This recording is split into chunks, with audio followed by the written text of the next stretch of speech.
All right, my name is Sanchez-Romero. I'm a Master Sergeant in the United States Air Force, and I've been proudly serving for the last 20 years of my life.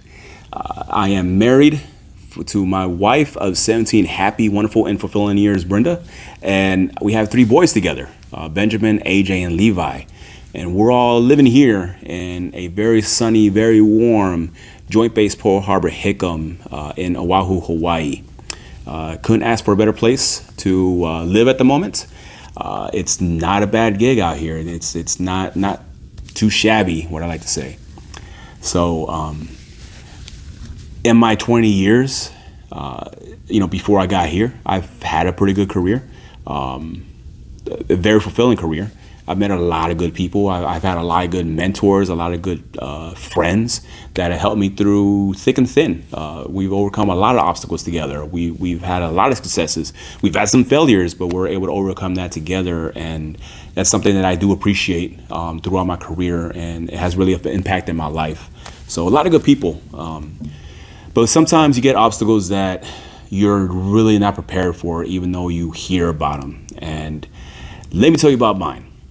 So in 2019, I was stationed at Incirlik Air Base, Turkey, and I was actually getting ready to PCS out. I had about 1 month to go when I got sick. I had diverticulitis, which is inflammation of the lower intestine. It gives you a pretty bad stomach ache. So the day I went to the hospital, I had a little stomach ache that turned into a humongous stomach ache. So I was admitted to the hospital downtown. Let me break there for a second and show a lot of love and appreciation to my S3T team, the Security Forces training team. They really took care of me. They had to work shifts, in a sense, to come and sit with me. That was the rule at the time. I needed an escort there, and they chose to come up and just sit with me. And, they played the video games or watched some TV, but they were there. They gave me that companionship that, they needed to be there, but they still went, and I'm very appreciative of that. I don't know if I said thank you enough times when I was there to them, but all these years later, thank you. So back to what happened. I was sick, but eventually I got out of the hospital. I got ready to PCS, and in between here arriving to Joint Base Pearl Harbor Hickam and leaving Incirlik, I went home on leave down in West Texas. I didn't have my family with me my entire year in Incirlik, so it was good to be back home with my wife, good to be back home with my kids. I got to visit my family. It was a good time. One day, I had another little stomach ache, and unfortunately, that little stomach ache got big again, so I went back to the hospital. And that was a longer hospital stay for me. And in that hospital stay is when my family and we got news that, it changed things. It was pretty big news. So I was laying in the hospital. My wife was right next to me. And in comes this very suave doctor, straight out of the telenovelas. And he comes up to us and swishes his hair back, and he says that they found something. They did a CAT scan on me to see how severe the diverticulitis was. Well, they found something in my right kidney. And he said it could be cancerous, those early results, what they see. And so he had this talk, and I turned to my wife, and she turned to me at that same time, and, we started crying. We didn't know the impact. Didn't know what to say. Didn't know what to think. I don't even know what to think now. But it was a big impact. I know the doc saw that. The nurse came in and was curious what had happened, and nurse was supportive as well. The whole medical team when I was in the hospital was pretty supportive there. So throughout that time, just trying to get better. Eventually, I got better. I got released from the hospital. Again, it was a pretty lengthy stay for me, and eventually was able to PCS arrive here at Pearl Harbor Hickam. In a pretty expedient way, I was able to undergo surgery to remove the cancer from my kidney. So October 29th, 2019, I was admitted to Tripler Medical Center up here in Oahu and had the surgery. And they removed the renal cell carcinoma, and I thought I was good to go. So in that meantime, shortly after the surgery, I was told about the Air Force Wounded Warrior Program. I listened, but I felt it wasn't for me. To me, what I thought in my head, I was good. I didn't qualify for that program. Everything that I was being told about it, okay, awesome. I just didn't think it was for me. So fast forward about a year later, and I want to be a first sergeant. So I want to be the best first sergeant in the Air Force. So in order to do that, I gotta do all this paperwork. I gotta submit requests for medical clearance, and I did just that. So I got word on a Friday that I was undergoing a medical evaluation board, an MEB. Didn't know what to think, didn't know what to say. Couldn't call nobody because it was 1600 on a Friday. So no bad on the medical team there, but they went home as they should. So the whole weekend I was stressing out. My wife saw that I was stressing out. My boys saw that I was stressing out. I didn't know the answer to the questions that I had at that moment. The why. I didn't know why I was undergoing an MEB. Come Monday, come to find out, was able to speak to somebody, and they said that I'm undergoing the MEB for the cancer diagnosis the year prior. Surprise to me. They said it should have happened a year ago. My PCM didn't know anything about it. It was a surprise. In that aspect, I get it. It just, oh man, it was a stress. I was not prepared to end my career at that moment, which that's what I expected. That's what I feared.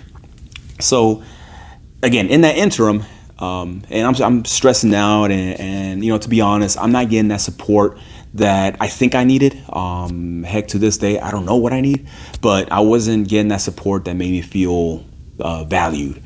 So it added to the stress, and it added to my wife's stress, added to my kids' stress. Didn't know what to do. So in that interim, I was told about the Air Force Wounded Warrior Program. Almost like maybe a day later, I got an email about the Wounded Warrior Program from Mr. Cisco Johnson. He's the RCC down here for PACAF down here in Hickam. So I gave it a shot. I emailed him. I told him X, Y, and Z. This is what I got going on. This is what happened to me. And he emailed me back along with this form that I had to fill out and send over to San Antonio. I'll tell you about that form in a minute. But so, a couple of days go by and I get this email saying that, hey, I'm now admitted into the Wounded Warrior Program. You need to speak to Mr. Cisco Johnson. So I eventually speak to Mr. Cisco, and he gives me a lot of good information, really helped me out a lot. He not only is the Wounded Warrior Program for our warriors with injuries or what you see on TV or what you see in the news. It's for those invisible wounds. And one thing that was told to me that I didn't really understand was everything I'm going through is because of that invisible wound. Because of that, what happened, I'm having those second order effects of stress, of not knowing what to do, confusion. I'm confused right now. Like, I got the help, I got the understanding, and along with what the Wounded Warrior Program offers you is programs to help you with that. A couple things I really, really do appreciate are the Wellness and Resilience team. They have a Facebook group, and they put out a lot of good information. Sometimes it's about writing. I'm not a good writer, but I'll give it a shot. And wow, just writing, the journaling, it's a pretty decent thing to do, and it does help me out a lot. And they have these little games, little events, trivia, which you can use Google if you want, or you can make it hard. It's fun, and through all that, I'm filling my cup. I'm filling my cup with my personal values. It's helping me to strengthen my mental and my social resilience, strengthening up those pillars to be the better me. Because family and I, we took a hard blow with this news that we got back in 2019. So another thing I'm appreciative for with the Wounded Warrior Program was they assigned me a mentor, and my mentor called me. He's assigned or currently living on the West Coast, and the news, or he told me what he went through and how he's going through his obstacles that day, and it did inspire me. I listened to his story, and I listened to what happened to him, but what really drew me was what he's doing at that moment to overcome that obstacle, to not let it hinder him from being his best him. I appreciated that, and it really did inspire me for me to be my best me. The surgery that I had for the kidney surgery, it had a second order effects. It's hurt me physically. I've had undergone a lot of issues physically and mentally. A lot of this physical pain does affect your mental wellness. But what I'm appreciative of is the resources that the Wounded Warrior program has given me to connect with other warriors. And a lot of the other areas have this, but we have our own connect here with our Oahu Air Force Wounded Warriors, and we're able to connect. We're able to hang out if we so choose, have some lunch, and just talk and chit chat. And again, that's inspiring. I'm able to see them happy, and I'm able to hear their stories, and I'm able to see where they're at now. And like I said, they're happy. And that's one thing I do appreciate from the Wounded Warrior program is those connections that we're able to make. And again, it's not just to help you separate. It's not to help you return to duty. They have that, but they also help out with that mental, physical, social, spiritual resilience. Again, I was able to fill my cup. I was able to focus on being the best me. And I'm hoping to do that and impact others as an ambassador for the Air Force Wounded Warrior program. I want to tell my story. And it's not just for you to sit and listen to what I went through, but to see that, hey, it's not the end all be all. There's a program out there that will help you if it fits. And it is so easy for us leaders. And this is my call to action right here. This is what I want every single leader to kind of listen to, is listen to your airmen, listen to your guardians. When something happens, we have our obstacles. Sometimes that impact, it hits us harder than it would someone else. And we want to give these blanket band-aids, and sometimes they just don't work for everybody.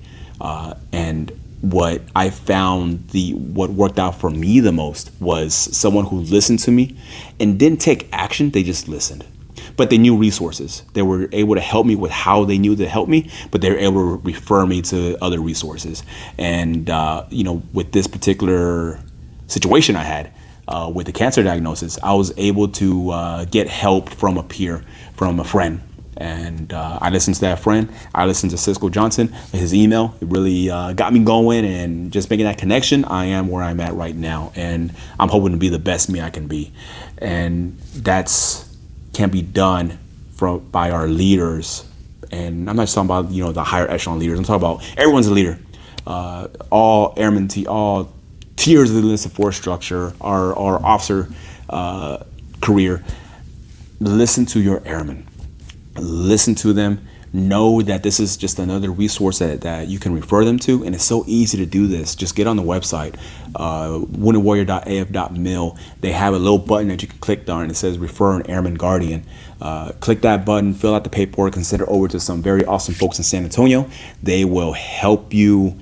They'll do the work for you, actually. You don't have to do anything but just submit that form.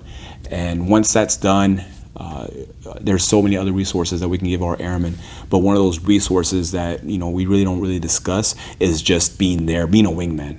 And I think just listening and being the best us we can for others goes a long way. And I hope I'm doing that today. I hope I'm being the best father I can be. I hope I'm being the best husband I can be. I hope I'm being the best brother, family member, cousin, uncle. Like I just want to be the best me for anybody who I encounter, from the cashier at Target to my sister. So I hope my story is able to inspire others to seek some type of help. I'm hoping it inspires others to help others to seek help when it's needed. And I hope it inspires others to know and understand that when something happens to us, it doesn't end there. We can use the experiences we have, we can use the resources we have, our friends, our family, our teammates down in our respective offices. We can use those resources to overcome these obstacles and continue to be the best us that we can be, and to strengthen our pillars of resilience. Because I think that's one of the best ways that we can still fill our cup and be the best us. So I thank you for listening. I don't know how to end these things. Thank you.